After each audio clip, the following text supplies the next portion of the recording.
Hi friends, welcome back to our channel. This is Upendra Kumar.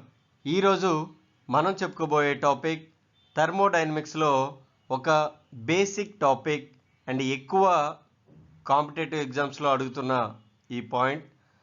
So ఇది triple point అంటే ఏంటి?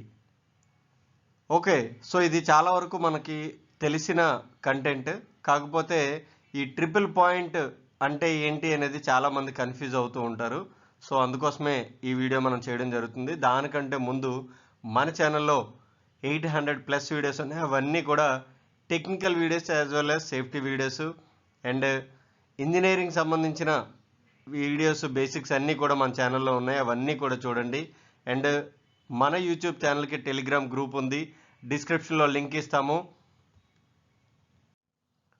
So ఆ డిస్క్రిప్షన్లో లింక్ని మీరు క్లిక్ చేసినట్లయితే మన ఛానల్లో మన గ్రూప్లో జాయిన్ అవుతారు. రెగ్యులర్ అప్డేట్స్ అనేవి దొరుకుతాయి.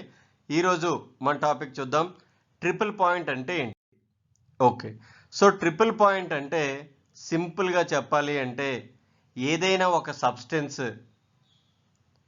దాని యొక్క ఈ melting curve and vaporisation curve లేదా దాని సబ్లిమేషన్ కర్వ్ అంటే solid phase, liquid face and vapour face ఏవైతే ఉందో ఆ మూడు కూడా ఒకే ఒక పాయింట్ దగ్గర జాయిన్ అవుతాయి.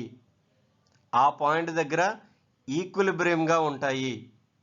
ఓకే, దాని యొక్క ప్రెషర్ కానీ టెంపరేచర్ కానీ ఆ సేమ్ పాయింట్ ఏదైతే ఉందో ఆ పాయింట్ దగ్గర ఈక్విలిబ్రియం స్టేజ్లో ఉంటాయి. దాన్నే మనం ట్రిపుల్ పాయింట్ అంటున్నాము. ఓకే, సో సింపుల్గా మనం ఏం చెప్పుకోవచ్చు? Triple point is a point which is liquid and vapor and solid subphases which exits equilibrium. Okay, so ఇక్కడ మనకి ఇంకొక ఎగ్జాంపుల్ ఏంటి అంటే the triple point can be also defined as the point of intersection of melting curve, vaporization curve and the sublimation curve. అంటే ఏదైతే point ఈ మూడు కూడా ఈ కర్వ్స్ మూడు కూడా ఇంటర్సెక్ట్ అవుతున్నాయో అవి ఏవేవి కర్వ్లు? మెల్టింగ్ కర్వ్, సో ఇది మెల్టింగ్ కర్వ్. వేపరైజేషన్ కర్వ్, ఇది vaporization curve. And the sublimation curve, so ఇది సబ్లిమేషన్ కర్వ్. ఓకే, ఈ మూడు కూడా ఎక్కడైతే ఇంటర్సెక్ట్ అవుతున్నాయో దాన్ని మనం ట్రిపుల్ పాయింట్ అంటున్నాము.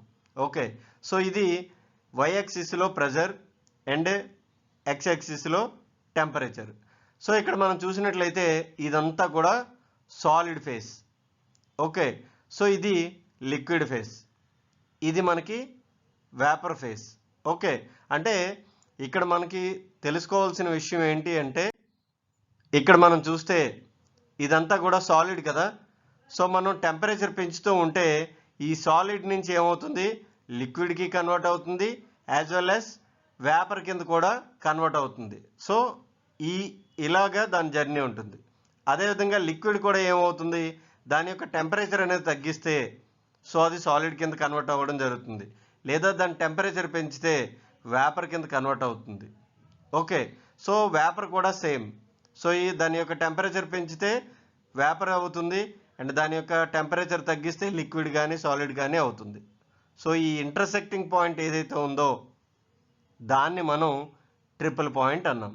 ఓకే, ఎగ్జామ్స్లో ఎక్కువగా మనకు వస్తుంది. సో మనం సింపుల్గా solid face, liquid face and vapour face ఏవైతే ఉన్నాయో ఆ మూడు ఎక్కడైతే ఈక్విలిబ్రియంగా ఉండి ఇంటర్సెక్ట్ అవుతున్నాయో దాన్ని మనం ట్రిపుల్ పాయింట్ అంటున్నాము. ఓకే, సో ఇది ఈరోజు మన చిన్న టాపిక్. సో మీకు అర్థమైందని అనుకుంటున్నాను. ఏమైనా డౌట్స్ ఉంటే అడగండి. మా ఛానల్ని సబ్స్క్రైబ్ చేసుకోండి, షేర్ చేయండి, లైక్ చేయండి. చూసిన ప్రతి ఒక్కరు కూడా లైక్ చేయండి అండ్ ప్రతి ఒక్కరు కూడా కామెంట్ చేయండి ఎలా ఉంది ఏంటి, ఇంకా ఇంప్రూవ్ చేసుకోవాలా అని. సో ఇంకా మీకు కావాల్సిన టాపిక్స్ కూడా మీరు అడగండి. Thanks for watching.